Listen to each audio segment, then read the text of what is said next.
Excellent. Yeah. Wednesday night delight. We are back. Welcome everyone. Slam Pigs podcast, the original. Expect no imitations.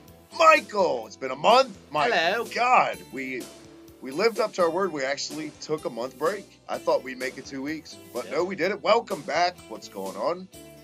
Glad to be back. It was a nice little break, actually. It made me want this even more. It is true. Absence makes the heart grow fonder, and it did make my heart fond for some Slam Pigs. I have missed the show, the little time that we had to do something outside of being family men and working men and grown-ups. This is our time to not be grown-ups. So I have missed it. Thank you to all the Slam Pigs listeners that have wanted us to come back. If it wasn't for you, we wouldn't have any show, so I appreciate it. Travis, how was your week?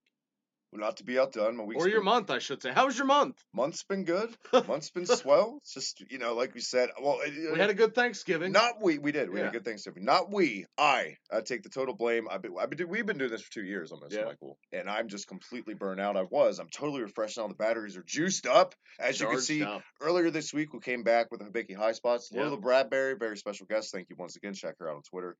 And not to be outdone by your favorite luscious Logan last night, the Cruise Control boys were back in the house. Michael, thank you to Colin Big Logan. Papa Potbelly was all over the place. He was. We got right into 205 Live, Hideo Tommy rumors, all that. But check that out on demand on the channel. But Michael, before we get to tonight, the main roster, the Big Boys Show, hashtag Big Boy Season. Where can everyone check you out on Twitter and all that good stuff? It's been a while. Let's see if I can still do this. You can check us out at the Hibiki TMD. Make sure to check me out at Mike the Slam Pig. As always, check out our sister show, The Reset Button, Cruise Control. What else we got? Union Smack coming back. Back, Jack. That was another thing. Been announcing it all week. I'm announcing once again with you. Yeah. 2 brand new shows. One coming back. Union Smack with Robbie Radford and Mortis. I'm in between an Irish guy and a British lad. That's going to be interesting. You poor thing. Because we all know how much those two nations love each other. And brand new show, Never Drew a Dime, Michael. Our retro recap show with the good buddy Drew Ortman, which I'm sure you'll be a guest on that one. We're just going to, what that essentially is take our first episode. It's the very first episode of World Class Championship Wrestling they have on there from 82. We're just going to review it. And I know it's a good deal because the very first match has a guy by the name of Tom Shaft. Oh, so look for that. Super duper. But as it's always, not a porn name. He had a porn stash. But to go back, yes, I know Britain and Ireland like each other about as much as the U.S. and North Korea do right about now. Well, I'm glad that Union Smack, it sucked what happened, but I'm glad it's coming back because I enjoy doing that because I learn a lot. Because we don't know a lot of international. We've learned a lot over the last year. And the listeners seem to like it as well. So exactly. It's important. So look for all that in the veritable future. And as always, follow me on Twitter at the Hibiki TMD and check out everything Michael said. And you can catch me at first thing in the morning on Kayfabe Today podcast. That said, my oh my, what a month it's been. Survivor Series is come and gone. And looking back, what a fucking show we missed out to review. I would have enjoyed reviewing that show. I was a little disappointed with it, to be honest with you.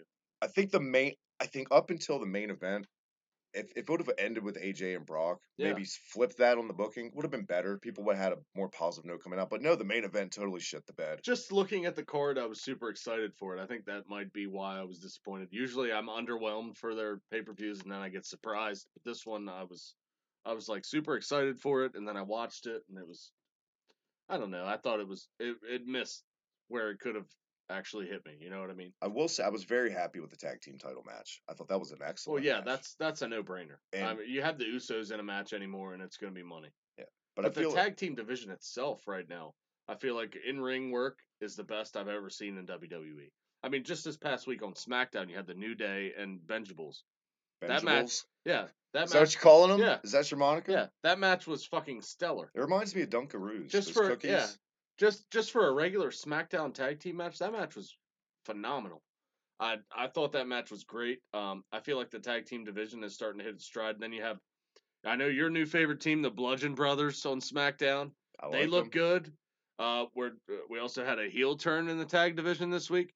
Tag team division's lighting it up right now in WWE. That might be one of the brightest spots in WWE right now. So let's get right into that because we have missed a month, and I'm loving every bit of it. For one, I'm a big Luke Harper fan, so I'm glad he's getting something behind him. What do you honestly think of the Bludgeon Brothers, flat out? I hate the gimmick. You hate the gimmick? I really do. I think it's like cheap, fucking Conan the Barbarian ripoff shit, as far as I'm concerned. But I know they need something to do with these guys. Is that okay sometimes in wrestling? Well, sure. I mean, it's different from what they have right now, I guess. Yeah. but still, it just screams '90s gimmick to me. That's what it is to me. Just with a lot of production. You The know what I mean? entrance is cool. Yeah, with a lot of production. Do you enjoy the entrance, or is that too much for you? It's okay. It doesn't like get me excited or anything, but it like I said, it's '90s gimmick to me with a lot of production. I really liked the vignettes. I thought they were. I mean, they didn't set my world on fire, but they were good. I didn't think. For some reason, I thought Harper was getting worse each week, promo wise. In those, it was just getting bad. But the gear, I think the biggest for me is the gear. It's just like a mixed smash. They look like poor man's. Like you made your own Kane outfit for '98, and they just didn't. I don't know. Conan the Barbarian. They're destroying teams. We'll get to a big part of what happened on SmackDown Bludgeon. We'll get back to Bludgeon later. Other things, Michael, that we talked about. I know I've dropped a Power and Glory in a Berserker video. Hibiki Honors has been the one Honors constant on fire. And I do want to explain to everyone that's like, why is he still doing that? Because they're featured on Grapple Vision's channel, and you got your word and your oath to somebody. I wanted to get that out at least, and those are fun to do, always. So they're fun to watch. Thank you guys for checking those out. Look for more of those, plenty of those. Trust me, they're a blast. I'm excited. Michael, also War Games came and gone. Yep. I was actually on Logan's show with post show that, so I've said more than my fair share. Velveteen Dream. What a match! One of my favorite matches of the whole year. I think that guy's got major potential. I wasn't keen on his character at first. Yeah. But after watching that match he had with Aleister Black, because now it feels like it's becoming they're refining it and they're finding it as opposed to let's try it. Yeah, it's not so. I don't want to say homosexual. Yeah. It's more of a character now than just a blatant like. It's more than just, hey, you got to notice because it's a gay character. Goldust 2.0, you know what I mean? Yeah. Well, Goldust was good too because Goldust had layers to it. He was more interesting when he first started too. I'm hoping this isn't going to fall flat like the Goldust character did. You know, in my opinion, what made Goldust added those layers when they introduced a woman and it found out it was mind games. He wasn't actually that way. He was with Marlena. What if you think that would benefit Velveteen Dream? I don't think he needs it. I don't think he does. I think you can already tell it's mind games. Yeah, I don't think he reminds me a lot of Rick Rude, obviously, not just because of the tights and the gyrations that he does, but his character itself. It could come off as a heterosexual or not. Yeah. But to me it seems like a lot of mind games, a lot of character messing with the other guy's head. Yeah. And I really am. The more I see it, the more I'm starting to dig it. You know what I mean? Like, it's getting there to the point where I'm like, wow, this guy's fucking good. Was this the match for you? Because I know back in episodes when he first debuted, is this the match that's made you finally turn the corner absolutely. with Aleister Black? Aleister Black, I feel like still needs to show something on a microphone. Does he, or should they keep him a silent killer? See, and I don't feel like the crowd's coming along more as he comes along. I know that's what the plan was. You don't feel like they're behind him? No, I don't feel like they're. I feel like he should have already been in title contention by now. And I feel like this character's been such a slow build that they're not going to care. Well, I feel like they're starting to care now because he's starting to work with people that can really, really work. I know he's already worked with some guys that could work, but this was actually the first big feud he had. You know what I mean? And now people can get invested in his character. You know, my favorite part of that whole feud, because we never reviewed it, is when Black was just doing his entrance in NXT, then Dream pops up creepy behind him. Yeah. That was excellent. I love that. Yeah, this was the first time you actually saw Aleister Black do something more than a one-off. You know what I mean? Yeah. Just wrestling random guys every week and destroying them. You know what I mean? This time he had a feud built up with somebody. And he looked vulnerable in this match. You know? He had a feud built up, and he actually spoke on a microphone. I know some people like the silent killer gimmick. I feel like it's been overdone in wrestling. Yeah. I feel like Aleister Black shouldn't have to be that character. I feel like it used to be overdone. Now it's not done enough. Like, now everyone has to talk. There's no reason. I mean, Joe's great on the mic, but you can go either way with a Joe. But there's no reason, the biggest one, Roman. Aleister Black, just his size is what I feel like makes him not the silent killer gimmick. And not like height either, like filling out. Yes, he's 215 pounds. And he's what, 6'4"? You know what I mean? He's very slim built. You know what I mean? And to be a silent killer, I feel like you have to be a little bit of a bigger guy to get that character over a little bit. Because who's really going to be scared of the silent killer that's scrawny and tall? Exactly. You know what I mean? Like Sting. Sting wasn't the biggest guy in the world, but he could still pull that character out. He was 240 pounds, 250 pounds. Jacked, solid. Yeah. And I think, thankfully, Black is legit enough that he pulls it off, even though he doesn't have to be. So he should be thankful for that, I guess. I just think on the main roster, that's not going to translate. Another big one from TakeOver, Almas. your new champion out of nowhere. I really like this. I marked out for that. I did not see it coming. I like both guys. I'm a huge McIntyre guy. I think it sucks that the snarky ass marks have just not stuck along for the ride. A lot of people say he's boring. I don't. I just think that he's surrounded. We're in an era where people don't have the attention span to get behind a slow paced guy like McIntyre. I feel like that's the thing. I don't feel like he's slow paced either. I feel like no. I think his biggest detriment to him has been the fact that he hasn't had a whole lot to work with. Yeah. Since he's gotten there. It could be, too, he got there almost when everybody was kind of leaving. You know what I mean? Yeah. Imagine him in the era of Finn Balor, Kevin Owens, Samoa Joe. Yeah. Imagine him in that era of the NXT. ROH? Yes. Oh, the NXT. Well, the NXT era of those guys. And you could see a much bigger rise to his character. I get it. It's Drew McIntyre. I don't think he's going to light the world on fire when he goes to the main roster, but he definitely looks like a fucking $1 million. I think another problem with McIntyre is, too, they relied too much on people to know that he went to the Indies as Drew Galloway. And he came back. The casuals didn't know he did that, so they just thought, oh, Drew McIntyre's back, 3MB guy. They never knew he totally reinvented himself. Well, the guy totally looks like $1 million. So to those casuals, McIntyre is kind of like was you with gender. Like, this fucking jobber's the champ now, yeah. So I could totally see that, but I think they relied too much on the internet for that one. And it blew up in their face. He's such a good worker. I don't think he's going to come back as a face. No, I don't. It's hard to the injury we didn't say. Well, it's always going to be hard for a foreign wrestler to be a face in the United States. I mean, Nakamura doesn't seem to have a problem. Yeah, but he doesn't. I don't think it's that. That's different. He has I think with McIntyre, it's his history, and he started great as the chosen one, and then they just fucked him, and that's gonna take a while to get off. When you're in a group like 3MB like that takes a while. Hello, Curtis Axel and stuff like that. He wasn't in 3MB, but the social outcast. People aren't fucking behind gender, though. Nobody wants gender. Jinder's wearing his Beetlejuice suit all over the place. And that was the biggest hindering to gender for you, to everyone, was that history, is what I'm saying. I think that they don't do my biggest hindering with Jinder is his in-ring work. I don't think he's that It's not the hair? No. It's not the hair, because... the look doesn't bother me. I'm just kidding. The look doesn't bother me at all. It's the actual product in the ring. I don't feel like he has a main event caliber match. I feel like Jinder this week, and we'll get to it on SmackDown, he got a little bit more shine. He didn't look that bad on the mic. No. For once, for what the angle was. He's very bland for me. Yeah. Like, he has the $1 million look, but I just don't feel like he has much to offer besides that. Which is why it surprised me that he held the belt as long as he did, because every week it just seemed like, I'm Jinder Mahal, and I'm Indian, and I'm going to beat this person. And a fuck finish. The same exact...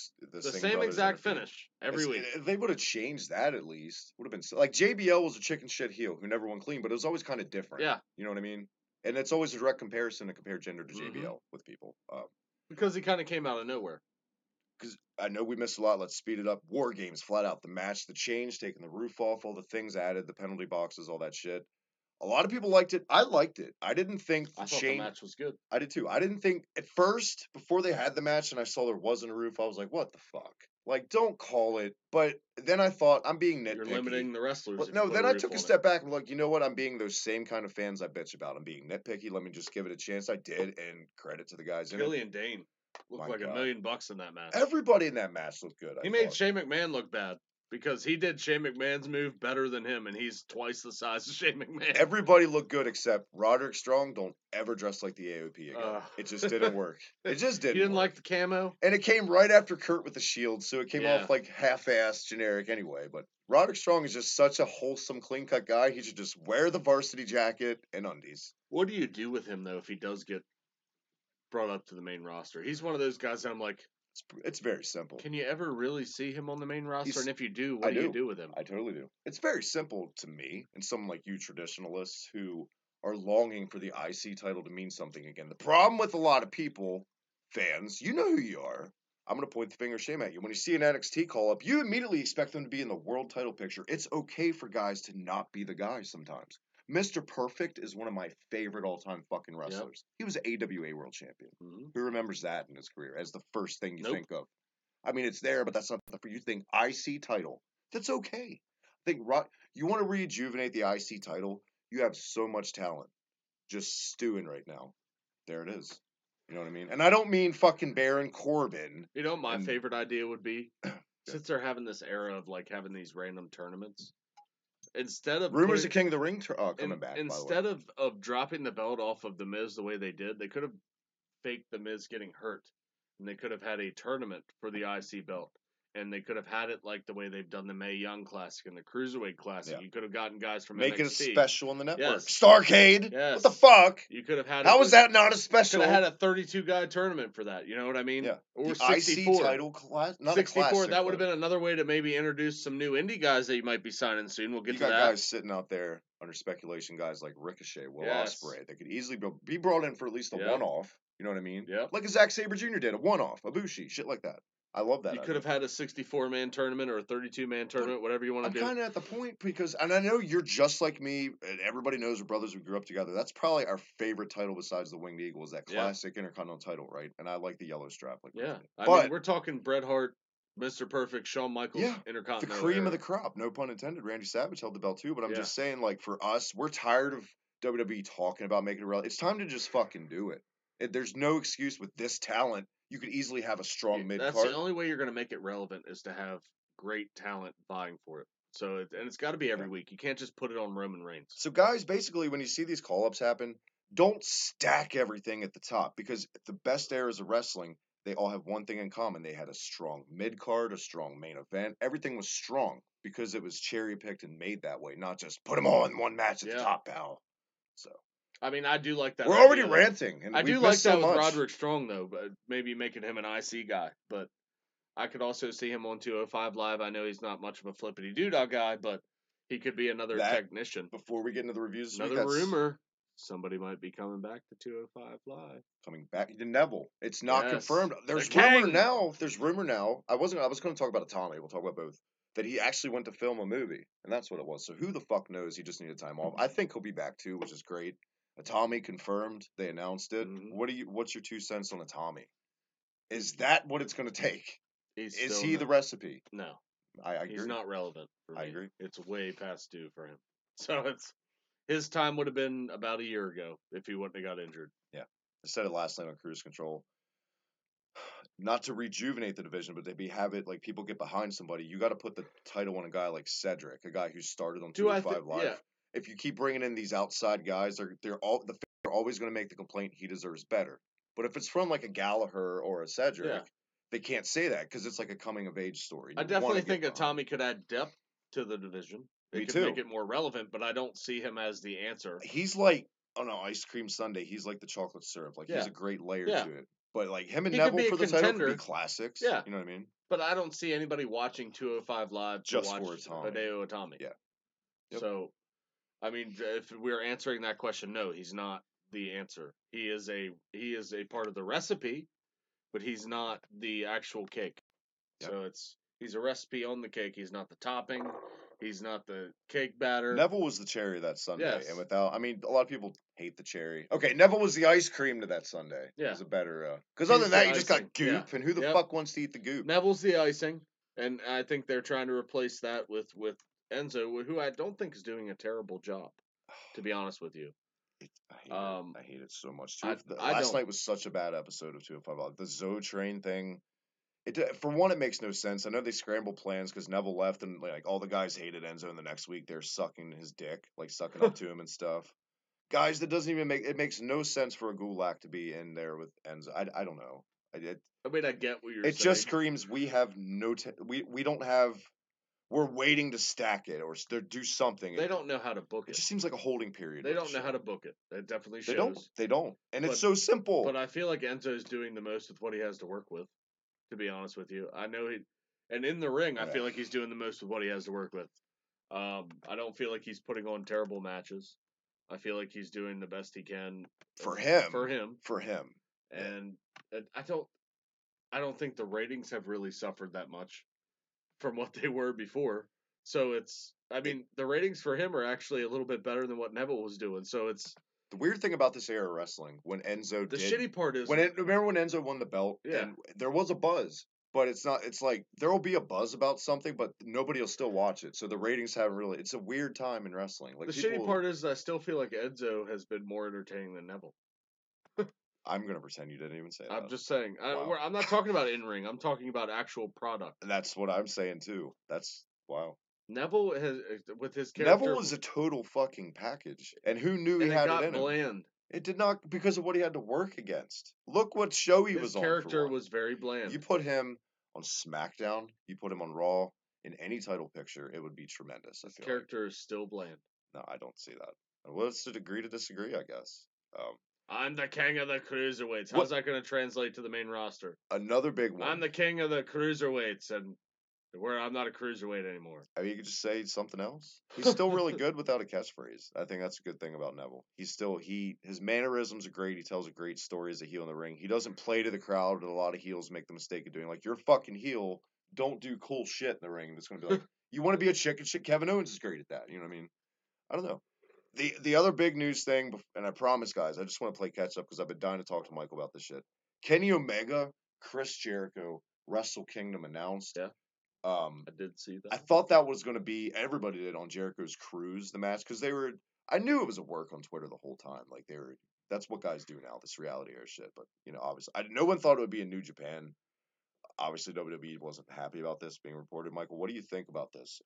And I got to say, for all the bullshit, not hate, but just cringe we have for Kenny Omega sometimes, if I'm running a company, I'm smart enough to know how popular it is, and I think this is a tremendous business decision by New Japan. I think it's going to be a good match. Credit where credit's due. Yeah, I think it's going to be a good match. I mean, you're going to have Jericho and Omega in there. How can it not be a good match? But it just feels a little weird to me just to see Jericho on a back in New Japan like 20 years later. It does feel a little weird to me, but I mean, I'll watch it. I'll see what it brings me. I'm not overly pumped about it as much as some people I've seen on Twitter. But I think the main key they're going for, they don't care if people are pumped with it. You said it. I'll watch it. Yeah. That's all they care about. People are going to tune in that don't even watch New Japan just to see this, basically. And a lot of people are, well, it's going to lead to WWE. They're going to have the finish. They're going to have a series of stuff, and it's going to finish in WWE. No, it's not. This is going to be a one-off. For one, Jericho is pissed right now at WWE because apparently he wanted to have NXT on his cruise, and they fucking denied him, basically. And their excuse was, I saw the quote, "We don't play well with others." So what a dick thing to, like, Jericho is one of your longest, most dedicated employees. You know what I mean? Good guy, it seems like. He does cross-promotional things. That's good for business. His band is successful in Europe. They're in the top 40. Just put your dick away sometimes, Vince. Like, Nope. You know what I mean? How about playing well with others? He because can't do that. I thought we were in this new era. We're bringing in PWG and we're doing all this indie Rev Pro shit. And then they pull shit like this for something that's not even televised. It's on a boat. It's on a fucking boat. But Jericho has every right to be frustrated at them, in my opinion. I would have done the same thing if I was Jericho. He's set enough in his career. He can do whatever he wants. He can do Brock shit. He doesn't need WWE. No.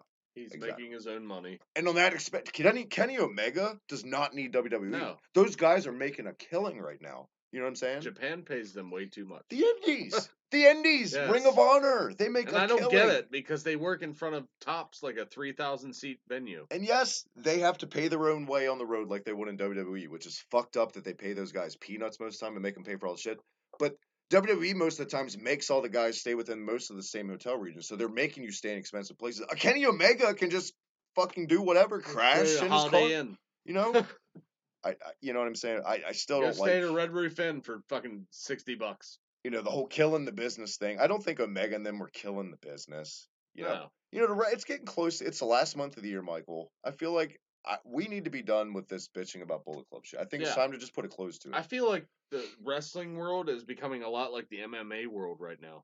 You see it a lot with the MMA right now. UFC is not the only place to go anymore. Yeah. Now you have Bellator, which a lot of guys from the UFC have gone to because they're getting paid just as much money. Now most of it is kind of older mixed martial arts talent, but still you're seeing it in other promotions with where they can leave UFC because they feel like they're underpaid in the UFC. Like you saw with Conor McGregor, he went to boxing, made over $100 million for fucking 30 minutes with Floyd Mayweather. Yeah. Now they're saying he may never fight again in the UFC. Why would he? He's rich. Exactly.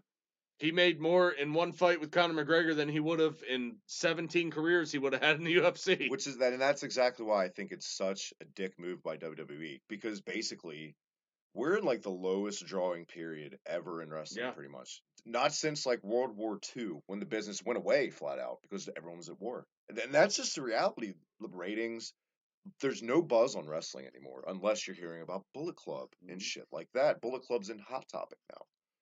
Oh my god, I just lost. I was gonna say, fuck me. We were just Save in it. Hot Topic the other day, so I can. Did you see Bullet Club stuff in there? Yes, I did. Was it front and center? That and New Day stuff.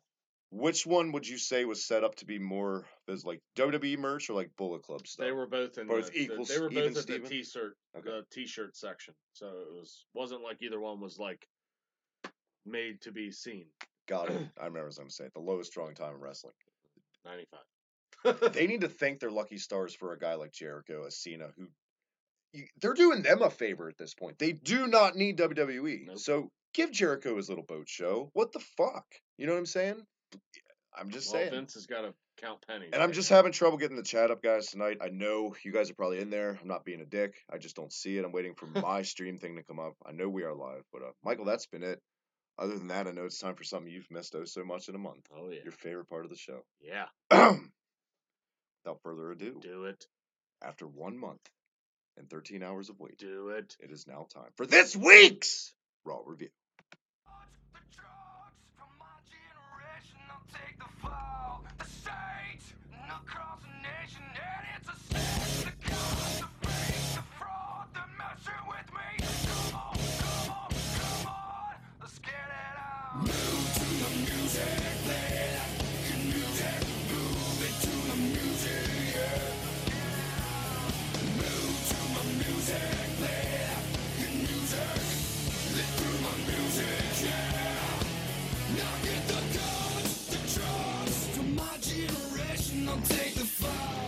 Monday Night Raw this week, Michael, was live. Live from Kentucky. Was it really? Yeah. Because I don't remember. Really was it? It was. There you go. Look at that. You've done your homework. Yep. Live from Kentucky, Michael. I guess the biggest thing coming out of the show this week was, besides Roman's open challenge, which was Elias, Paige and the women. Yeah. The Absolution. Let's get into it. Let's go back to last week. Let's rewind. We got to talk about both. The debut of a mirror image, two groups. They're doing the same thing with them on both shows, which is we're about the so same lazy. age. We come from the same area of video games. You remember in the old fighting games, like you could pick the same character, but one would be like an alternate color or a mirror. That's exactly what this reminded me of. What do you think of Absolution and the Riot Squad? I can't believe this. You like that name? I love it. That screams Vince all over it. What do you think? It might have been Triple H, so we'll call them the Riot Squad, Dad. It's metal. It'll get over. It's metal. Yeah. Well, Hunter, I'm going to put this one on you. If it fails, it's on you. It's your ass. Yep. What do you think of this? Because flat out, first word that comes to mind is fucking lazy. I told you why they were doing this and my reasoning for it. But what tell them. My reasoning. I got the VIP treatment. But the reasoning why I think they're doing this, which has also been on the internet, people are starting to catch up with me a little bit. There is rumor that they are planning on having a women's Royal Rumble. But it's only rumored to be, what, 15 or 20 now? 15 or 20. Yeah. So they needed more depth in the women's roster on the main roster for this to happen. This is why they brought up 5 new women. It's the laziest, fastest way to. Well, you figure you have 6 women on SmackDown. Yeah. And usually you'd want to introduce somebody with vignettes each time. So now you have 9 on SmackDown. And then you have, 7, 8, 10, something like that. Maybe they have equal numbers now. Yeah, Who could knows? be. I don't know. So you're looking at 15 or 20 women. Well, I guess you include Asuka now, too. So I guess it might be right at 20. Mm-hmm. That's why they're doing this. It may not even be for a title shot. It probably should be. That'd be fucking stupid. Yeah, a waste of time. It probably should be. Yeah. It should be to set up Asuka with a title shot, hopefully.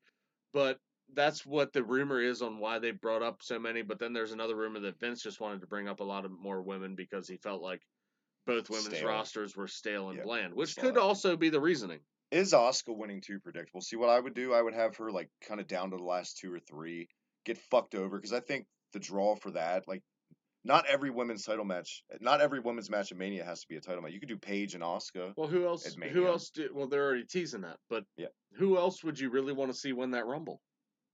I wouldn't mind Nia, just because the fans are finally getting behind her. She's not Tamina, for fuck's sake. What if it was Tamina, Michael? Is that going to be like a WrestleMania match you want to see, though? I think the fans want Nia. I think every time we see Nia on television and she doesn't get a win, they don't pull the trigger on her, the fans boo the shit out of it because they're ready for Nia. Personally, it's easy for fans to get behind the big girl surrounded by Barbie dolls. You can sympathize with that, I guess. I would like to see more of the women's division not being brand split. I would like to see the women's division as a whole on both shows. Just because of the lack of talent? Yes, Would because you of the have lack of two depth. belts still, or just No, just one. Would you mix the colors and make it purple then? I don't know. I don't I'm care just about. kidding. Yeah, I don't care about the colors. But then I love how you really started to debate that yeah, question. if you were going to do that like I want them to, then you could add a women's tag team division. You know what I mean? That's what I would like to see Which too. is something you could do if you didn't make them a brand split thing. You could have them all together on both shows, and you could have a women's tag team. And that division. erases pointless segments like Tamina and Lana. Yeah, on TV. you don't have these. You actually have tag division now. Pointless tag team matches that mean nothing. What is that, by the way? Is that Orange is the New Black, like lesbian lust angle? What is that? It's terrible, is what it is. They have nothing for them to do, so that's what they're doing. Is 2 Royal Rumble matches a good idea on the same card? If you open it with the women's, close it with the men's, or is that still too much? Is that going to nullify that live crowd? I think it'll be okay because the women's Royal Rumble won't have as many. Do you think the time should be shorter too for the women? Yes, 60 seconds. Yeah. Yes, that's how it should be. If you're going to open the show with that, that's how it should be. And that's how I would book it. The women start it, then the men end it. Okay. You know what I mean? That's how I would do it. Then you have your little title matches in between. You have maybe a one rivalry match whether it's Triple H and Kurt Angle or whatever you want to do with that. Yeah, your usual Rumble attraction match. You could have a good Royal Rumble with that, and it would be a good thing to watch. You could have two things to watch, 2 Battle Royals, because we only get it once a year. You know what I mean? I think they're going to do it. It's one of those things that WWE has done very well. They haven't overdone the Battle Royal sequence of things. You know what I mean? They haven't made the Royal Rumble like just another thing. Michael, do you remember the Lethal Lottery? Yes. I actually like that concept. It may go against what I say all the time. The last thing you want to do is confuse the fans, but I don't feel like it was that hard to follow. It was just, well, for one, it was 91 WCW. A guy's wrestling another guy, and he picks a thing out of the hat on what kind of match it's going to be. But imagine, and they've done this maybe in WWE once. I don't know. They did it later, but imagine that concept with the roster now. Yeah. I think it'd be way better than like Firebreaker Chip and the U.S. Special Forces, WCW Special Forces. Remember that team? Yeah. Guess who's getting a Vicky honors? I just right there on the spot booking. Chip. Jesus Christ. Let's get back to the women. What we because we're going to talk about the Rumble in a little bit with Balor rumors. I know you've seen that. I want to see Asuka win it personally. Even if their fucking excuse is the Rumble, women's Rumble, this was still lazy, an easy way to get them in. And they're booking them both the same. Exactly. And the leader's goth. Yeah, for both groups. Do they think that like people don't watch both shows? I know fans aren't that fucking loyal, for Christ's sakes. You know what I mean? Anyway, it just screams the PCB team bad shit all over again. People didn't forget that either. That was only like 2 years ago. You know what I mean? And this, I don't like this whole. You're having 2 simultaneous invasions going, and I'm quoting here with invasions on that. Plus, you've got fucking Undisputed Era doing an invasion on NXT. How many goddamn invasions can you do at once before people are just like, fuck this? All these new factions, and 2 of them are being booked the exact same on opposite shows. And let's be real, Undisputed Era are being booked just like these women. The only difference between these 2 women's factions is on Raw they took out 2 women. On SmackDown, they took out 1, and then the other one just quit. Yeah. So that was the only difference in the booking. Now, what they did last, I didn't agree with Charlotte taking the pin. We'll get to that. I thought that was stupid. I will say, before we move to the actual Raw review, I know we're stalling because of so much shit. Yeah. I feel like the women came off a lot more believable in SmackDown when it was executed. Sonya Deville is fucking awful. I have seen so many of her matches unintentionally by watching NXT. She's terrible. I don't care if she's gay in real life and it's a good social thing to do to get publicity. I don't care if that's your reasoning. You know what I mean? They had Darren Young too. People are giving me all these excuses about Sonya Deville. The Slam Pigs are back, baby. You guys are fucked. Just open your eyes. I don't care if you're What gay. Are you watching? I don't care if you're gay, straight, bi, trisexual, transsexual, whatever you are. I want to see you work in the ring. If you can't work for shit, and you're the equivalent to an MMA Brie Bella in the ring, Sonya Deville's, yeah, baby, come on, shut the fuck up. Does she grunt? She does it all. She's awful. And Mandy Rose, I'm sure she's good, but she's just a carbon copy blonde, a big-titted blonde that's going to blend in. And that finisher she does looks great until she finishes it. Yeah. She has them straight up in the air, the double underhooks, and then she just kind of sets him down. And let's get and to sets the... on her butt. So it's like, instead of the crowd where they're getting ready to be like, ooh, they're like, oh. Yeah. Oh. Yeah, It's kind of like Wade Barrett's that's Wasteland. it. Yeah. When you think something awesome's he's about got to him happen. up there, and then he just throws him down. It's a sack of potatoes. Yep. Let's get to the elephant in the room of Team Raw. How hard living takes its toll. Hey, the PSAs and the drug stuff, that's just not for show. Paige looks like she's aged 20 years since we've last seen her. I've said it all the time since her return. I've been dying to say it on actual slam. I thought you were going to talk about Kurt Angle's bent knees. Ugh. I just got nauseous. Like Kurt Angle standing there with his Kurt legs. still thinks he's in TNA. I love Kurt, but we'll get to Kurt. What happened to him? Paige is one of the most overrated fucking women's wrestlers I've ever seen. She's a hell of a worker. She's not. She's really not. She's good. She's as good as Alicia Fox or Summer Rae, who I feel are good workers, but she's not great. And she came along at a time, Michael, the birth of NXT, when the only women on the roster were fucking big-titted models and AJ Lee. So it was easy for her to stand out. But now that she's surrounded by amazingly talented women, she doesn't quite strike your fancy so much because she's, I don't want to say exposed, but she's just not as fucking Just go good. watch her sex the tape. worst headbutts in the business. The worst. Defend that. Can you? I've seen her sex tape. I'm sure we all have. That'll make her strike your fancy. It wasn't that good either. The sex tape's overrated. Well, she wasn't bad. I'm not going to debate her. I would have enjoyed it. I'm just saying, you disagree, obviously. Tell me you wouldn't have enjoyed that? That's not the question at hand right now. Do you think Paige You would have loved coming on that damn Divas belt, wouldn't you? Oh, really? Do you think she's as good as she claims and everyone claims she is? I think she is good. What is it about her you think is just I don't amazing? know that her character is that great. She should have been, and I'll steal this from Colin on Cruise Control. He said this week. She should have been what they're booking Ruby Riott is now. Like when they first brought her in, a no fucks given gothic badass shit kicker. She came in as the anti-diva, right? 2 months later, she was on Total Divas.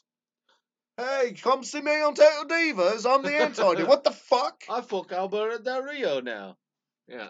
Now I don't.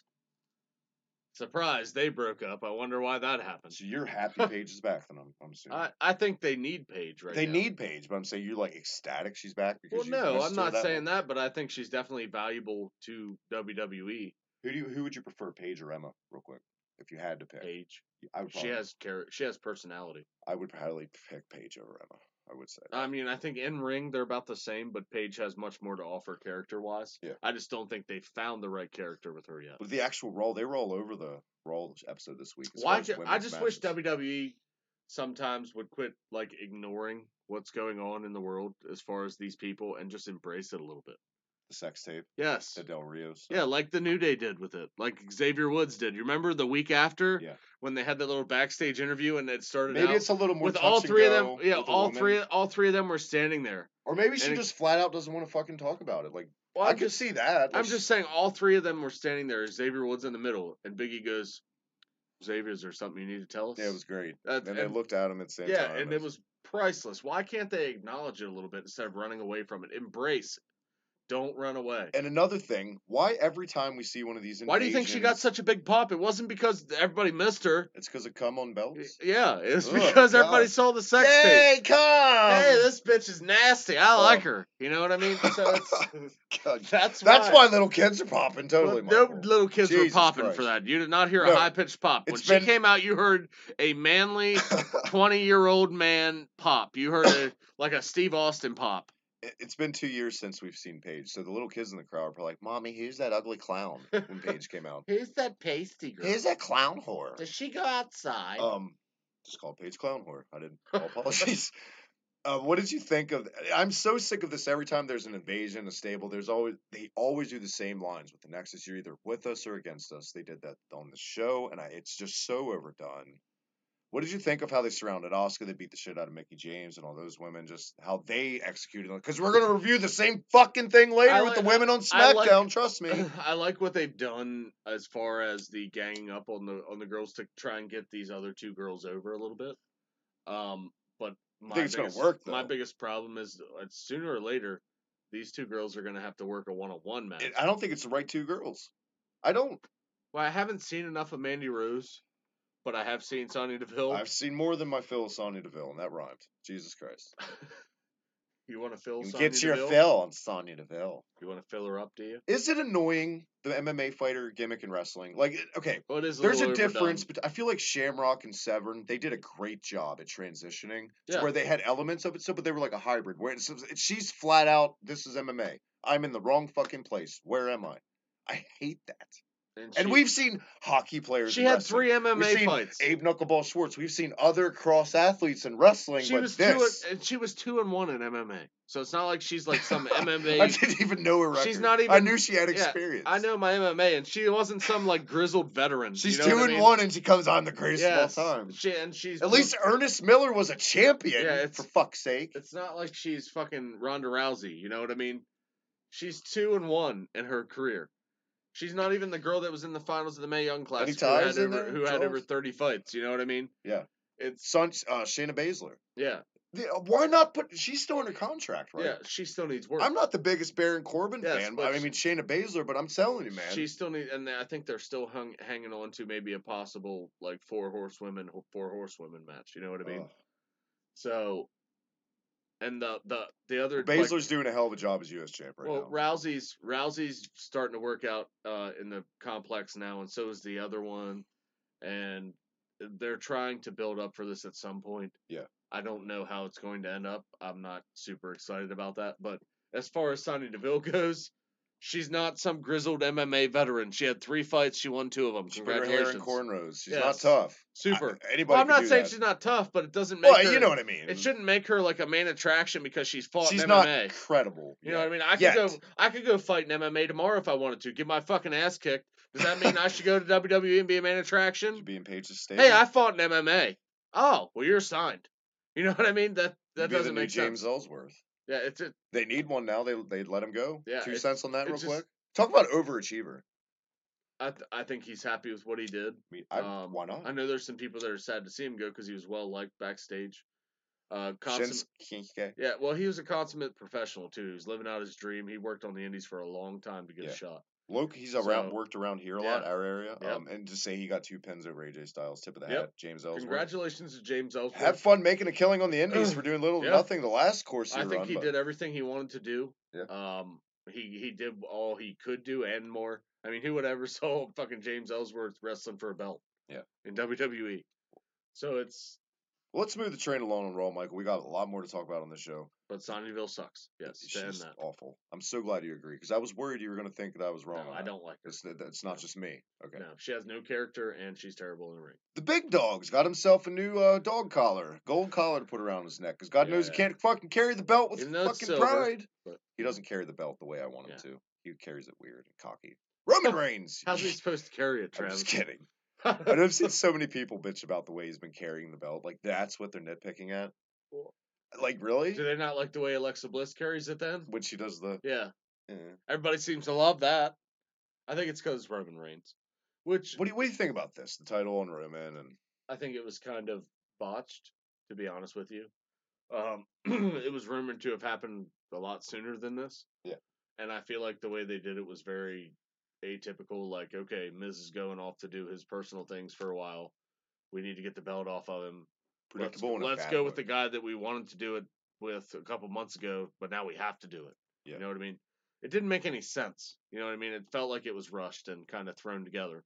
So that's why I'm not happy about it. If they would have had a build with this feud, a little more of a build, there was no real build with this. It was like Roman was with the Shield at Survivor Series fighting against the New Day, and now, bam, he's going to fight The Miz after a promo on Monday Night Raw, and he's going to win the belt. That's what we're doing, because The Miz has got to go off and do his TV show. Holy shit, I finally got the chat up. Finally, it's working. Holy, I'm so sorry. Megan Starr has been blowing up our chat, as you can see. Meggers? She says, it's Michael. Why was that not shown on the network? I was talking about Starcade. I was going to say, they don't promote me on the network, Megan. They should, but they don't. Yeah, I'm just seeing what she put in the chat. Thank you, Megan, so much for stopping by, and I'm glad I have the chat up. But Michael, yeah, this was Elias Sampson interrupting Roman this week. What are you feeling about it? First of all, I'm not a huge Elias fan, but I think he has a really cool T-shirt. It's got a cool design. How it's I like a like Grateful Elias. Dead. I like Elias. I like him. I'm not like he's got to do more for me to have me sold on Elias. Well, I would like to Because see this his, match didn't I would set my like to world see on his fire. character keep evolving. Yeah. But they definitely had a good base with what they're doing, and I feel like it's finally. At first, he was kind of a heel. He was kind of a tweener. Now he's starting to get over more as a straight heel, which I would like to see more. Well, and first more. he was a jobber. Let's. Well, no, not on the main roster. Everywhere NXT, he was a jobber. Well, in NXT, but when he came up to the main roster, he was for a little bit at the draft. A Remember, nobody wanted to draft him, so he drifted and he just got his ass kicked every week. He didn't. He drifted because NXT. He lost that match on the Get Out of Town. So then he tried to wear a disguise, and I think he went against Cassius Ohno or something, and they took his mask off. And then after that, since he wasn't allowed back in NXT, he was brought up to the main roster, and he didn't even wrestle for 2 months. He just was backstage on interview, yeah. which got him over. You know what I mean? For some reason, he does get really good heel heat. He gets like kind of Vicky Guerrero levels of heel heat sometimes. Yeah, because he's a terrible singer, which is great. Like she was a terrible talker.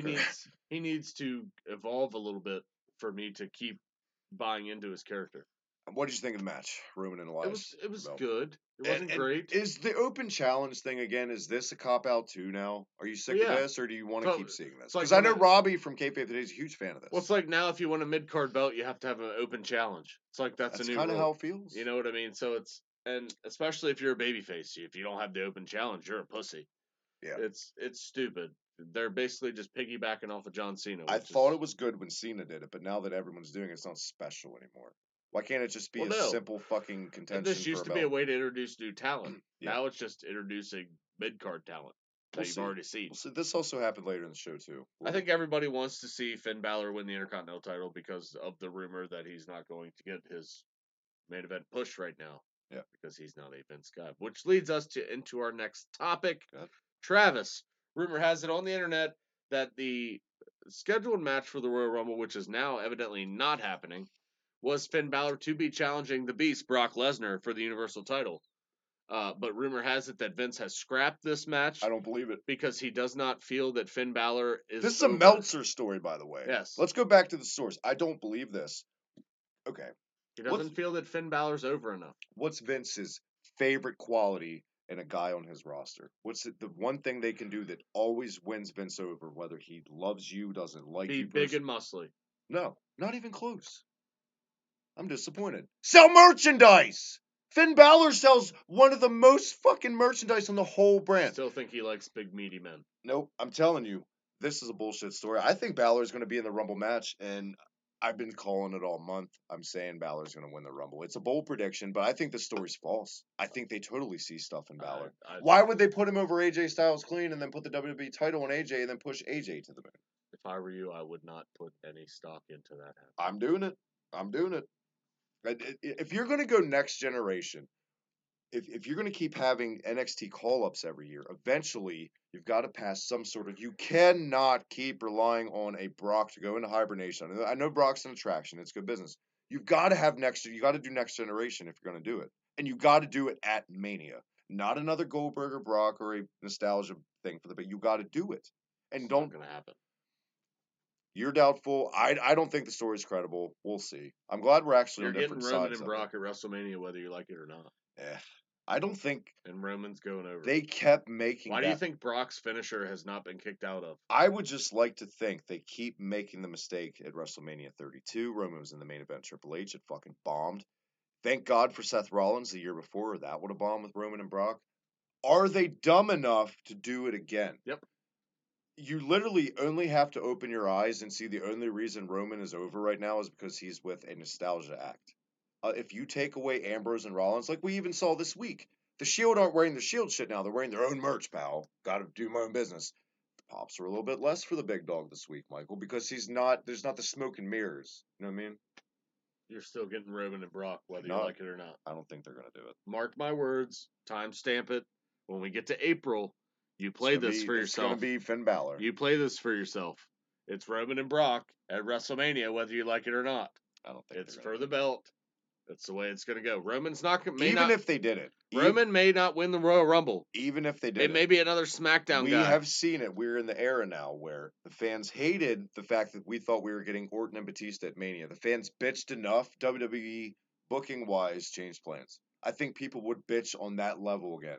I think they would have to do something. I really do. Even if they went that route, I think they would pander again. And I'm not saying that's a good quality. You should really never pander to your audience. It's your show. You know what I mean? Do what the fuck you want. I'm not saying I'm excited for it. I'm just saying that's what's going to happen. It's just a sad thought. And on the other side of it, I really hope the Cena and Gender thing for Mania is fucking false. Because that was rumored for the Royal Rumble. They're calling Gender winning it a clash back from AJ, especially with this split now from the Singh brothers. They're going to try to make it more credible. They're going to give it another chance. Even though the India tour, one of the shows were canceled due to low attendance, AJ Styles. Cena's breaking the record. Dare I say Styles is the most popular guy in the whole company right now. Well, yeah. Yeah. He's killing it. For a while. Why would you take this momentum away? Especially after that match with Brock. But I think they're going to do it. Maybe Vince thinks he doesn't need the belt. Because Vince can't fucking help it. Because it gets foreign racial heel heat. He fucking is a sucker for that every time. He's always going to go in that direction. Exactly. It's his favorite fucking angle. The good old American and the evil foreigner. He can't help himself. And then you'll see an AJ I hope we're wrong. Match. I hope we're wrong about everything we've said in the last 5 minutes. I hope we're totally wrong. And I hope they surprise us. But we don't have enough faith in him, Michael, is the problem. Especially with Brock and Roman. That is the one story that has been reliable for the past few months. They have not deviated on this plan at all. And they're going to be like, well, it tells a story because Roman never got the win at Mania. Yeah, so it's a 2-year build. That nobody's cared about that fucking story. Well, we just kind of wish it never happened. The other story that it tells is Brock Lesnar, the guy who his finisher doesn't get kicked out of, and Roman, who kicks out of everybody's fucking finisher. It's a big dog, pal. Yeah, I mean, you saw it with him and Cena. All right. You know what I mean? He kicked out of how many fucking attitude? He kicked out of a second rope attitude adjustment. Let's talk about someone to pick our spirits up. And Brock Lesnar, when's the last time you saw the F5 kicked out of? Long time. Exactly. Why do you think they're doing that? Yep. For Roman. To make him look. Exactly. At the favorite quote, the meme, make Roman look strong. Let's talk about something that makes us feel good. Samoa Joe beat the shit out of Titus O'Neil. And then Apollo Crews. I think Joe, yes. I think Joe's getting the IC belt. Apollo Crews. I think Joe's getting the IC belt. What a waste of talent. Yeah. I was trying to pick us back up, and you just drug me down for a guy's career. But that's one of the most disappointing guys that they've brought up because of how they've used him. You're curmudgeon this week. You want to talk about depressing stories. I'm just disappointed because I know Apollo. You want to talk about the Von Erichs while we're at? Well, no, Apollo Crews is such a good talent in the ring. He is, but is he a good talent in other aspects? And I think that's what they saw. Well, they have no idea how to use him. So why bring him up if you don't know how you want to use him? They have an idea how to use him. Make the fucking guy a heel. Yeah. Let him be himself a little bit. But they don't know how to do that, like you said. I don't know. I mean, Titus O'Neil was already kind of a heel before. So why does it have to be so bland babyface? I know a lot of people gasped and were shocked and all that Joe beat the shit out of Balor last week. I think on that aspect, leading back to my Balor prediction, I think they're going to start, and we've seen it with Kane. I didn't lose my shit about Kane pinning Balor like a lot of people thought it would. For one, look at the size difference, people. You guys bitch about believability in wrestling. There it is. But because it was one of your indie darlings, nope. I mean, Kane can still go. I don't hate Kane. It's not like it's fucking Big Show. I don't want to see him in Braun Strowman, but it's what's going to happen. I love Braun. We'll get to Braun later. Vince likes big, sweaty men. I was fine. I think they're beating down Balor to build him back up for the Rumble in a month. And I think this sudden, dominant, not I don't want to say dominant, but just killer push for Joe is to get him that IC title match. Put that strap on him. I mean, I still feel like you're dead wrong on Balor. I feel like Vince has kind of jumped off that Finn bandwagon. Why? What do you... If anything, I think it would have been their fault. Their booking did it. Well, yeah, but I still feel like Vince has kind of abandoned it a little bit, backed off on him. Still think he sees him as more of a mid-card talent. I mean, Solomonster talked about, and we hated the main event at Survivor Series, the brand versus brand. Solomonster talked about how when Nakamura got tagged in against Balor, the crowd went apeshit, and he didn't see that coming. Quite frankly, I didn't see that coming either. You know what I mean? And that's like the freshest pay-per-view. I'm sure that he did not notice that. You know what I mean? I'm sure there's room in the cards for Balor. You know what I mean? Interpromotional WrestleMania match against. Why would you shoot yourself in the foot? You put so much money into this guy to promote him. I don't get it. But Vince does change his mind. He put the belt on him and he got injured. Vince is like a little kid. You know how Vince is with injuries too. Ugh. He can't trust people. Pussy. He needs a guy like Roman who doesn't get injured. He just gets sick. What else went down on the show, Michael? You also had Seth Rollins Cesaro match, which was really good, which I thought it would be. It was a meaningless, It's just getting old though. half of tag teams match. Is that getting old with those guys? Those four Well, guys. yeah, it is, but still, the match itself was really good.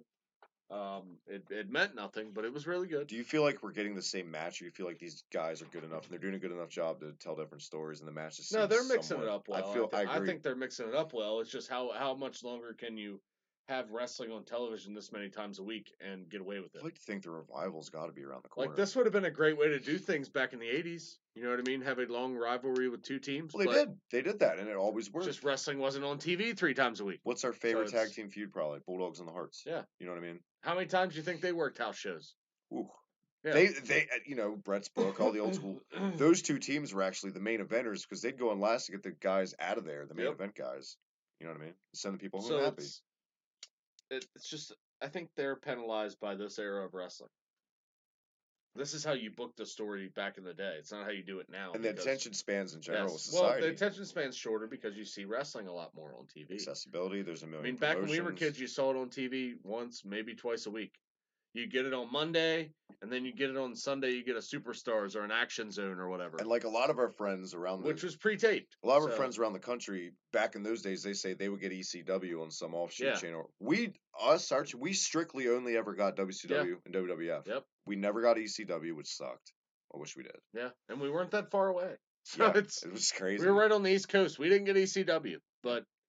Anyway. It's there's so much wrestling on every week now that you can't really slow build a story anymore. Yeah. It's so tough to do that. You have to pull the trigger quicker now, and it sucks because wrestling, I feel like, is best when you tell a good story, and I don't feel like they can do that with how much it's on television. Yeah, I agree. You want to talk about Asuka and Dana Brooke and the 5-second match? I love that though. That armbar was sick. Well, they needed it. I feel like I tweeted out. A lot of people thought I was trolling, but I was dead serious with this tweet. I put out Dana Brooke greater than sign Sonya Deville, and I'm dead serious. I would rather watch Dana Brooke than Sonya Deville. Well, that's basically the same person, except Dana Brooke can work. I mean, yeah, that's basically it. Dana Brooke can work, and she might be able to suck some wiener better. All right, will you be serious? What did you think of this though? How they at least they're just making they tried Asuka to build look strong. They tried to build the little story before there with the Dana Brooke. How she was ready for her. How she said studied. Asuka was a slow starter. Yeah. So then of course they had this match where Asuka just makes her tap in 5 seconds. She did a flip armbar. Yeah, it's a jumping armbar, which she's done before, but this time she gets the finish. It was nice. Yeah, I liked it. And then Paige comes out with her crew. They surrounded Asuka. They gave her an ultimatum. They did nothing. And they just looked at her. It's going to be a big cock tease. Is Asuka going to join? And guess what? She's not. No, she's not. It's supposed to maybe set up for a Paige Asuka match at the Royal Rumble. What else? First time you see Asuka go against somebody really formidable. Jesus Christ! I just remember we had to talk about Jason Jordan again. It's been a month, Michael, since we've talked about your favorite topic in wrestling. He's got new tights now since we've aired. I don't want to talk about him. You want to skip it? You can talk about him. I'm just not gonna. I feel like I say my piece more than enough about Jason. I just don't want him on my television. We can all agree it's dumb. It's fucking dumb. It's just the biggest waste of time. It was, and I think Gable and Benjamin are doing okay now. But Alpha was your team. It's just dumb. This did nothing but hurt. If they're gonna do the heel thing, just do it well. That's all you can ask for at this point. If you're gonna do it, do it. Anyway, do it. What else happened on Monday Night Raw? You had the Kane Finn Balor match, which was your main event, which had Braun Strowman get his payback on Kane with getting him in the throat with a steel chair. So, which is obviously going to lead to a chairs match or something at the Royal Rumble between the two. So now Braun and Kane are not going to be in the Royal Rumble probably, which is dumb. I think they will. I think they'll be in the Rumble. That's the person that I feel like has the most momentum behind them right now. Braun Strowman is my favorite wrestler in the whole world right now. More than Styles. Wow. Because he's everything we've longed for. You're finally jumping on board with Braun. What are you finally? I've been on board. Well, but he's just now. I've been on that train for a long time, and you've been skeptical. It's all come together with Braun now that they seemingly turned him babyface. I don't like him as babyface. You know what it was? You know what the moment for me was is when Raw finally got SmackDown back, and Angle stood there and like like Braun waited and Angle did the unleash. Yep. That's what did it for me. Like Braun is an attraction, is Mhm. what it is. He's got so much potential, and they don't fuck it up. When he can work. Don't fuck this up. And he can work. He can. That's the thing. The match with Brock fucking sucked. Well, that's Brock's fault. Thank you. Brock's lazy. You're Beastmaster. Stop saying that, Gender. I'm just saying. It's a terrible movie and it's a terrible one. Brock's lazy. When Brock wants to work, the result is what we saw at Survivor Series. When Brock doesn't give a shit, we get Dean Ambrose. Imagine Braun Strowman and AJ Styles at WrestleMania. I think that would be tremendous. That's it. David versus Goliath. That'd be a wet dream because they're split right now. That's Anything could happen. That would be the ultimate David versus Goliath, the best big man in the business, the best little guy in the business. It would. It'd be great. My two favorite guys, probably in the whole world right now. That could be an interpromotional match, but they'll never make it. Kane and Finn Balor. Kane went to put the chair on Finn. He got disqualified, right? Yeah, he was already hitting him and stuff with the chair, so it's... Speaking of Braun's heroic entrance, went to stomp on Balor's neck like the Brian Pillman when he put the ankle in the chair. Braun's music hit, and this kind of reminded me, maybe I'm shooting for the stars. When I saw this moment, I was like, in my head, I'm like, it could be a new Austin. It could. Everybody likes Braun, it seems like, for some reason. And big guys are really fucking hard to get over. We say it all the time, but for some reason, people love Braun. Well, Braun's a believable badass. Is it that, and because what they give him is so simple? Yeah. His lines are simple. Destroy people. It's not complicated. Yep. You know what I mean? And this is a result of this fucking works when you do it so sparingly. I think the best thing that ever happened to him was being done with his program with Roman Reigns. The worst is the Brock loss. That's the worst thing they've done. And I feel like they're doing an okay job now. I don't feel like that hurt him as much as when he lost clean to Roman for no reason. That's the way they had him lose, I should say. Like, he could have lost another way. Well, it made him look weak because of course. Same way it made Joe look weak when he went against Both Brock. Those matches disappointed. This is all to get Roman and Brock, and they're doing it at the expense of other guys. So, and I feel like I was so pumped up for that Braun Brock match. Yeah. And it just totally disappointed me. Shit the bed. Totally did. And I don't think it was Braun's fault. Braun ran down, though, beat the shit out of Kane. Kane looked stunned. Braun did the same thing Kane did to him, and that's pretty much how Raw went off the air, correct? Indeed. What do you grade this week's episode of Raw, Michael? C. I mean, we got another show review to review here. C. Better get some steam in you. C, senor. Raw was... Well, before we do the other show, on the C note, I gotta go take a P note. You do that. PP. I feel like this Raw was all right. I give it a C+. Yeah, middle of the road. Paige had way too much mic time for my liking. Stuttered there because her promo works so bad. Yeah, it wasn't it was definitely an episode I would say to go out of your way and cherry pick and just check out highlights from. It is 3 hours in the first place. That was Monday Night Raw this week, and for anyone in the chat, thank you for stopping by. And Michael will be back after he drops a piss. But other than that, it's time for this week's SmackDown review.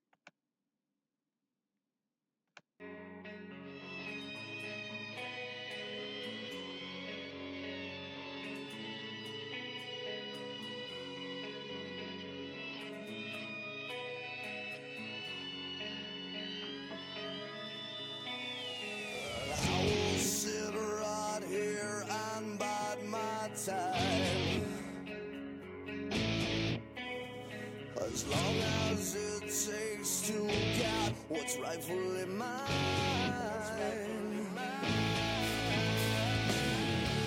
And I won't be denied, 'cause all I've got left is my blood. And I will rise up, break it up, break it down, break it rules, break it ground. Like a chance, now it's gone. A new day, a new dawn.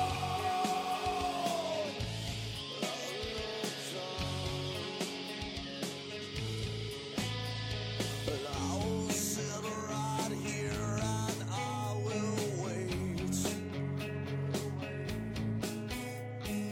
patiently for your last big mistake.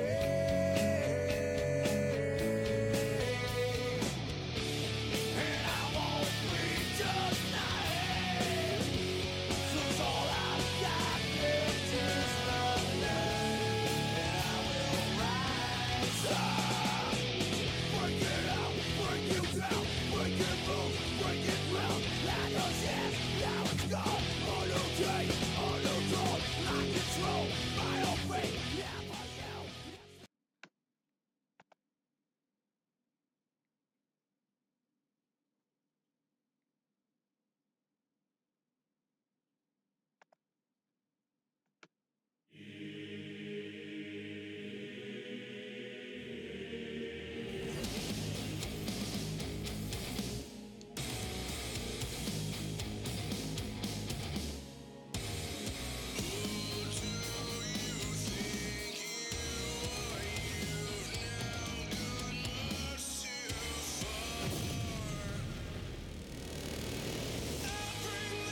SmackDown Live this week, as Michael returns from his potty break and Baron Corbin's music blasts for your re-entry. You know, I enjoy his new theme. It's a lot better than his old one.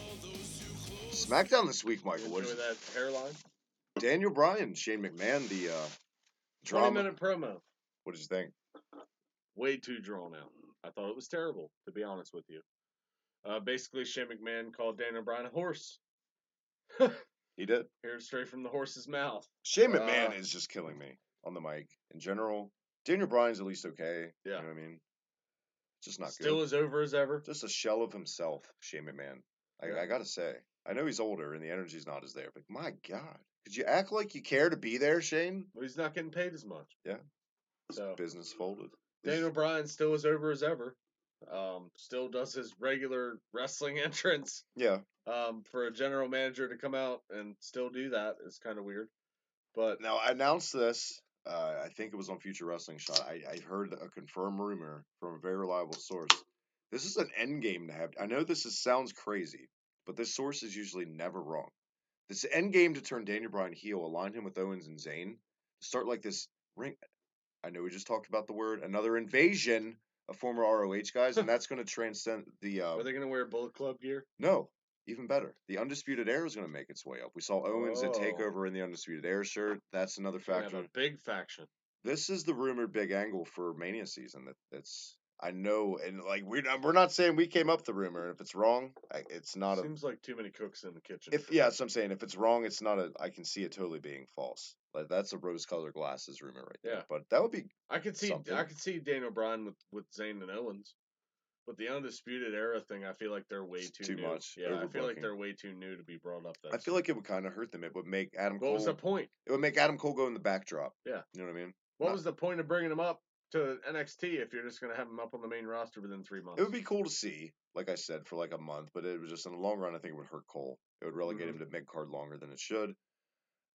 Sami Zayn. Let's get to some better promo work on this show. Sami Zayn's been killing it for the past month for me. What an annoying heel. And not getting rewarded for it either. Yeah. What do you think of how he's been? Because I didn't think he had it in him, to be quite honest. Well, I think naturally. I knew he did his Generico, but he didn't talk. Naturally, he's an annoying person, I think.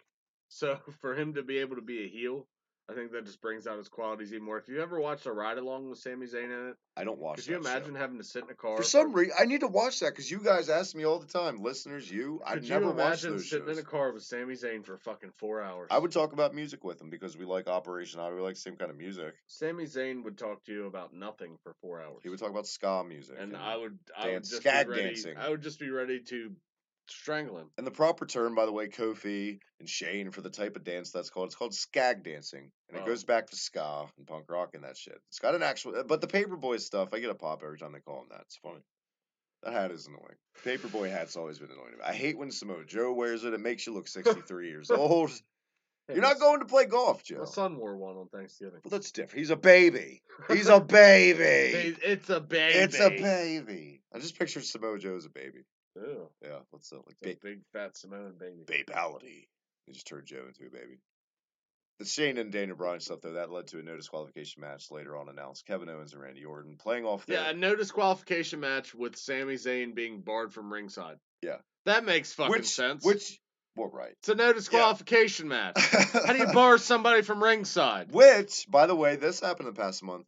I knew it. I told you guys the Owens and Orton thing on Twitter the past month. That was a fucking work. They're using Twitter, guys. They don't call it the reality era for nothing. It's right in front of your face. Because I know you guys are going to eat that shit up. But sorry to interrupt, but I think they get along really well backstage. Another thing, it's a no disqualification match, and if Sami Zayn's barred from ringside, hey, how about this? Kevin Owens takes him up in the back or something, and Sami Zayn beats him up. So guess what? He didn't break any rules because he wasn't at ringside. Exactly. You know what I mean? It's just stupid. Logic. No disqualification match with somebody barred from ringside. You see what happens when you fire Jimmy Jacobs from your writing Jesus team? Christ. Who came up with that shit?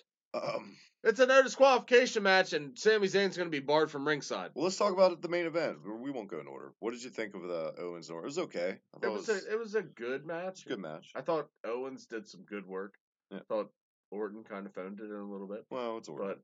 But other than that, that's what Orton does. There wasn't a whole lot to write home about with this match.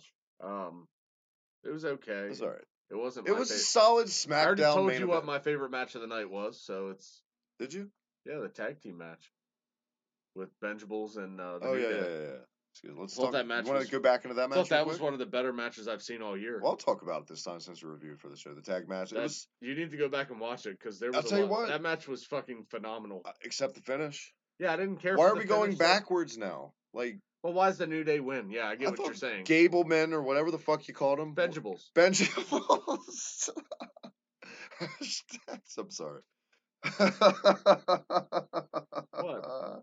That's so good. It's kind of like I think I stole that from somebody. I heard it somewhere. So Stop saying it's it. not 'cause mine originally. I'm dying. But yeah, Benjable Thank you. and the New Day. I don't understand why the New Day went over Stop here. saying Benjables. Why? Because I can't take it. Why? What's so funny about that word? I picture cookies. I don't know. Oh, like Pringles? Are Pringles Yeah. cookies, Michael? Well, I'm What kind of just sick world do you like live in where like, chips. Mom, can I have a cookie? Chips And or she hands you a cookies. fucking chip. Chips or cookies. Same thing. The match was really good. The finish, Yeah, it didn't make sense for the New Day to go over here. I could watch those good Unless teams they're planning work on a triple threat. all the time, but I'm ready for some new blood. I'm ready for some new, I'm ready for Gableman. What the fuck, Bendables. I'm ready for them to get some ready shot. for some Benjables? But no, they're just what shot about back some to... Breezango or some Ascension? They're dead. No, Let's talk about that. They They're had poisoned. Fashion Files. They died. They No, poisoned the just fucking the- Ascension. Well, it's Your favorite team of NXT history is maybe dead. that's going to lead to a repackaging. I love these skits. They only get better and better. What do you think? When do you finally do something with Breezango? That is my thing, though. They need, come on, like at least Edge and Can Christian. we let the back in guys day. wrestle? Well, we always say they remind us of a modern day Edge and Christian, but at least Edge and Christian got some title reigns and they did stuff. Some TV time as far as wrestling went, but yeah, I mean, I like Benjables as much as the next guy, but it's to the point where they have to start showing a little bit of character. You know what I mean? Other than just in ring work, this is the same problem. I thought they were going to heal them. Now they're just like same problem I had with American Alpha. Yeah. They're just a bland wrestling team. You know what I mean? Do you think the Steiners... Like, I don't watch wrestling just to watch wrestling. If I want to do that, I'll watch a New Japan show or a Ring of Honor show. You know what I mean? I don't watch. But it's good to have actual wrestlers sprinkled in like That's a good. showbiz But if you're going to put them on program. TV every week, we need to get to know them a little bit. We do. We need something. Backstory's easy because give them a manager for Christ's sake. They have tons of NCAA credentials and Olympic credentials and shit. That's 2 give seconds. Give them a manager. 2 seconds worth. I could come up with their fucking vignette for you in 2 seconds. I go to Wikipedia, I look up their facts, boom. You don't even need a vignette for them. Give them a fucking mouthpiece. I always said when Alpha was Shelton Benjamin was always a crappy talker. Did they remind you too of the Steiners in the 90s? Kind of. Do you feel like the Steiners in the 90s, they did a good job at letting you know those guys, or you feel they were kind of bland too? Character-wise, they were Because that wasn't bland. Big Papa Pump yet. You didn't have to be that eccentric in the 90s, though, as far as a character, at least when they were around. So, I mean, that was the era where Bret Hart was champ, you know what I mean? It's not like he was a charismatic character, you know what I mean? Well, they were like, I'm also like Bret 90. Hart was more of the sympathy babyface, you know what I mean? He was were... always that babyface that was getting his ass kicked. Yeah. And then came back and won. Kind of the way the Steiners were. The Steiners were always getting their ass kicked and then found a way to win. I kind of feel like Alpha and them, and we don't see eye to eye on that. I dug Alpha. I think they were the new Steiners. They just in NXT. Exactly, because when they came up, they weren't booked like the Steiners. They never got a microphone. Booked like the Beverly Brothers. Yeah, they never got a microphone. Well, I'm kind of glad for that, though. The Steiners didn't get a mic a lot. Rick did, and he said some weird shit because he was stoned. I thought American Alpha was really entertaining in NXT when they got a microphone. With like the I thought the quirky, basketball vignettes. Yeah, I thought the quirky, like hanging out, the dorky gimmick fit them, so it made them entertaining. So I feel like if that's all you have to offer, at least give them a chance at that. I can't believe why Can I get some dorky Benjables? Can I get some character with my Benjables? We fucked up. He's on the thumbnail. We went through Raw already. We didn't even talk about Matt Hardy teasing Broken because I was about to segue into Mojo Rawley because he's on the thumbnail. Do you think we're getting it? Yeah. Yeah. I think we are. And I think you've already spoken that you feel like he's already done it, but I don't think he's full on done it yet. So, can they handle doing it the way he did it in TNA? No. But it's going to be a little watered down, but I don't think it'll be as watered down as what you think. You think we'll get the whole package again, like the Gardner, Rebby, the baby, all of that stuff No. again? You think it'll be just WWE I don't think you'll see his wife. backstage? No, I don't think you'll see all that until it gets to be. I think this is like Vince's test run with it. I don't think Jeff Hardy needs it. I think I said this with our buddy Lolo on the show. Jeff Hardy's kind of like a deflated Brock. Jeff Hardy can do whatever Jeff Hardy wants. He's set. You know what I mean? Like, and plus he's money too, just being Jeff Hardy. Yep. You know what I mean? He transcends over all age demographics. Yep. I don't feel like he needs it. Now, Matt sure the fuck needs it because last year at this time, Matt Hardy was the hottest wrestler in the world, one of the hottest, and look how far we've fallen, Michael. Thank you, Feuds with WWE. Elias. Appreciate you, Vince. Thank you. Can't say I didn't see it coming. We said stop the Nostalgia Act after a month. It's great. The return was awesome at Mania. It's great to see the Hardys back, but at least make them singles on other brands. They don't have to go broken, but at least do something, and they did nothing. They didn't. And Jeff getting hurt didn't help either. Well, and I think in WWE, both of them are starting to get a little exposed in the ring. Not that they're terrible. Just but age they're catches up to everyone. They're definitely not. They're the a same step guys. behind. Yeah, they're not you the would same say. guys. Yeah. And I think singles runs would definitely do them some good.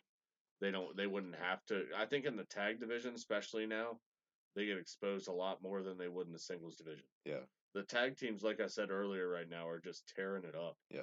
It's They can crazy. go. This is some of the best tag team work I've ever seen in the ring in my life. So it's crazy. I think we're a little spoiled with teams like the New Day and the Usos and Benjables and Cesaro and Sheamus who are really good. Damn it! Stop it. I'm sorry, but they're Bludgeon Brothers, give them their due. They're okay. I'm just kidding. They're a good powerhouse team, but I think there's like Breezango. They're good in the ring. They like the new Powers of Pain. Yeah, it's just to me, I feel like the tag team divisions right now are just not a good spot for older talent. So it's not that Matt and Jeff are like old men, but in wrestling, they've been wrestling for over 20 years Their now. bodies are beat up, man. Yeah, so it's and you can tell they work safer. You can definitely tell Matt Hardy works step behind and safer too, and that's fine. So does Jeff. You're not going to see Jeff jumping off a fucking cell anymore. You know what I mean? Or I'm sorry, top of a steel cage. You might see him jump off a cell. Maybe. But I would love to see Jeff Hardy jump off top of a cell and do a fucking swanton. That'd be awesome. Just don't die, Jeff Hardy. Yeah, this is the first real major injury he's ever had in his career, though. He's had a knee thing before. He did in like motocross. Yeah. Every injury he's got was like out of wrestling. Yeah. So and it couldn't come at a worse time for your big return of your career. So, and it's also about his speculation of his return. It's even longer now. I'm hearing speculation. Yeah, he's behind schedule with his recovery, so he still wants to be back before WrestleMania, but they don't think that's. He was still out there dancing with the New Day and the Rock and Roll Express to start. Did you see that? Did you see Ricky Morton thrusting with Big E? Ugh. Ricky Morton was awful. What? Thank you for that mental image. It was awful. You liked seeing Ricky Morton do that? I did. Oh. It's good to see the Express out there. Hoot was out there. You one eye this way, one eye. You like seeing him gyrate, huh? It was. You like seeing old men gyrate like crowd that. popped. The crowd liked it. Ugh. Can't deny the fans. Let's get to the other half. The thumbnail twins this week. Mojo Rawley, they finally did it. They turned him heel after getting destroyed by the Bludgeon Brothers. The Hype Brothers are no more. Zack Ryder cuts an in-ring promo with some, I think it was Renee Young, one of the interviewers. No, it was Charlie. Charlie Hustle. Charlie Caruso. All of a sudden, Mojo just out of nowhere blindsides him. Crowd popped. I mean, it's a heel turn. The crowd's going to pop for at least 2 minutes. I'm pretty sure the crowd's been dead on this tag team for quite a while. So, yeah. What did you think was the intensity there for Mojo, and do you see anything as him? And I still feel I like the storyline. I didn't think it was delivered well because I feel like Mojo Rawley did not deliver a real punch in that whole segment. I felt like his whole they were like swinging, they were like slaps, 8 punches. Yeah, they just didn't look real at all. So they it was were like shaky. It wasn't good. The gear too didn't help with the heel turn either. It just wasn't good execution for me. But the storyline, I could have seen how it worked, but the way it actually came across on the screen was just ew. And I think the crowd kind of at first they popped and then they watched the whole thing and they're like, oh. They popped and then they realized they're watching Mojo fucking Rawley. And they're like, oh yeah, back to reality. Yeah, we'll see. It's gonna lead to a pre-show match. That's exactly what. Maybe he'll turn into a Mojo Mofo. I don't know. What did I say to book him off air, Michael? Nikita Koloff's son. Keep it simple. He looks just like him. Give him a terrible Russian accent. 2 words of promo. It'll work. Bring back Mojo Nikita. SSR. What else went down SmackDown this week, Michael? You had Bobby Roode asking for a shot at the U.S. belt, which I love. I feel like he's prototypical U.S. title. In my universe mode, this is what I booked right now. Because I try to keep it current because I'm a fucking nerd. And all my titles are on the guys that's on in real life right now, but I kind of hate him as a babyface still. Yeah. But and I said this also, and I don't mean to keep saying that. I said this last night on Cruise Control. I feel like at first I was weary and I hated that he's a babyface now, but it puts a stamp on him. It gets him over. So that way when he turns heel, it makes him a bigger piece of shit, I feel like, and it'll tell a better story. Well, yeah, down the road, I think they're definitely going to pull the trigger. I think they made him a babyface when he first came up because of his entrance. But I agree. I love this call. I think this is a perfect booking right now. Vince definitely did the Shinsuke thing. Are you going to put it on Rude? Yeah, that's how I'd do it. But because Corbin's fresh with the title. I don't know that they'll do it. Because Corbin's so fresh and he's a big guy. Yeah, I just don't see it happening. But if they do, I won't be mad. And I wouldn't be mad if Corbin held the U.S. title till Mania. You know what I mean?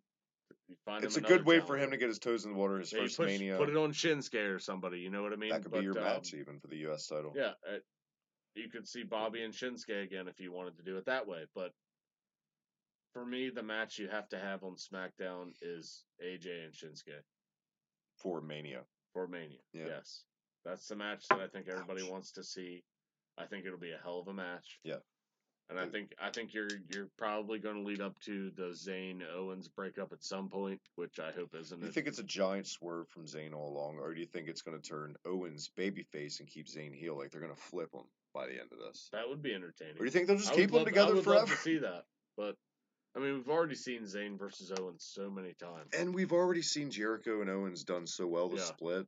I can just see him keeping them together because it's working so well, and I really don't think they have anything else for either one of them, which is crazy because they just fucking main evented a pay-per-view in the same segment, Hell in a Cell, but... I feel like Kevin Owens especially has so much to offer.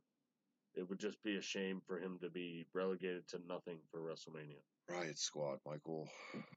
You're welcome. The Riot Squad this week. Who's your favorite Riot Squad member? Ruby Riott. I was asked the question this week, who do I see having the most potential all these call-ups? Ruby Riott. You don't like Sarah Logies? I do, but I think Ruby Riott just has more potential. I think she's just, I don't know. I just think... You don't like Liv Morgan, that hot-ass Liv Morgan? She's a very attractive young lady, but it's just Carmella Light. I just don't get it. She's not very good. She and her bottom side. Indeed. Are you awake, Michael? Yes, I am. Are you asleep? Or No. Is your head in the pussy clouds on a pillow there? I would love to be in her pussy clouds. I gotta say, though, what about you? Who do you think has the most potential out of Riot? Logan? You're gonna say Sarah Logan, aren't you? Mm-hmm. Yeah. I like Sarah Logan. I totally forgot she was crazy married. She's the one I've seen the least of. Yeah. I've seen her in the Mae Young Classic. Isn't that Ellering's daughter, right? No, that's Rachel Evers. Oh, okay. The powerlifter. Sorry, who's really good, too. Who's Cassius Ohno's lady, so hands off the merchandise. Ew. I know, right? Cassius Ohno. So how's a bodybuilder woman with Cassius Ohno as her boyfriend? The world may never know. Let's go get steak. Well, I want some kale. Now, these women did the same thing the Raw women did, just a little more in your face and like intense. I said. I liked it a lot better once again this week. The SmackDown Invasion ladies take the war. I don't even know if that's the thing. SmackDown Invasion ladies. I love the thing to Naomi where like they slingshotted her into the steps, and I saw a rumor that Naomi's injured. I'm pretty sure that's kayfabe though, or maybe she was injured and this is a way to write her off. Either way, I think it'll do Naomi good. They already did this with Becky Lynch, so I don't. Yeah, I think it'll do some of these women definitely good to take maybe a couple weeks off and come back and freshen them up, especially in Italia. If both of these injuries are actually real, you may not see them on TV. Yeah. You come up and within 2 weeks you injure two top stars in your division. But what did you think the Riot Squad? How this was executed? I don't like it. I never liked Ruby Riott to begin with. Why? She can work. She's believable for me on a microphone at all. I thought she was fine this week. I thought she was better than Paige. She was better than Paige. Plus I think she's super ugly. Oh, come on. Look at her face. Bull Nakano was fucking awesome. You can't deny that. I'm just saying, Ruby Riott is not anywhere close to Bull Nakano. Well, maybe that could make her a good heel for you then. It would work. Yeah, I could see her as a heel, I guess, like this. But gets your heel heat because you think she's ugly as shit. She's so gross. God. Ugh. I just... Probably doesn't help they stand her next to Liv Morgan. Well, that and the fact that her nose, it's gross. She's always got that, like, like bulldog face. You know what I mean? That bottom lip kind of hanging out. It's. I can't really think of anything because we already talked about. And I've never been a big piercing fan. The Singh brothers, Jinder, he fired them, beat the shit out of them with an in-ring promo from Jinder. This led to, it was also, it was a handicap match with Styles first, right? And then the promo. Yeah. Let's get into, let's talk about the catch up, the title win in England. I thought that was awesome. About fucking time. And Styles is beyond the right call. We both agree on that. What'd you think of this? We got the match we wanted at Survivor Series. We just didn't get the match we needed. You know what I mean? What do you think how this is playing out though? It's a Clash of Champions. I think it's just a swerve. Think Styles is going to retain, or no? I think it's a swerve for Jinder to win. It was just they panicked because they wanted buy rates for Survivor Series, so they just rebooked it real quick. That's totally probably what they fucking did. I'm talking about the firing of the Singh brothers. I think this is a swerve. I think it's a swerve for them to AJ. Yeah. Yep. And they come out at Clash of Champions. Well, why not? It's Vince. That's how I would do things. Or even I mean, you would not keep it on AJ? Or I mean, if you I would love to keep it if on you AJ. had to do it this way, I don't think that's what they're going to do though. I don't either. I think you have more possibilities with Jinder working with a babyface than you do with AJ working with a heel.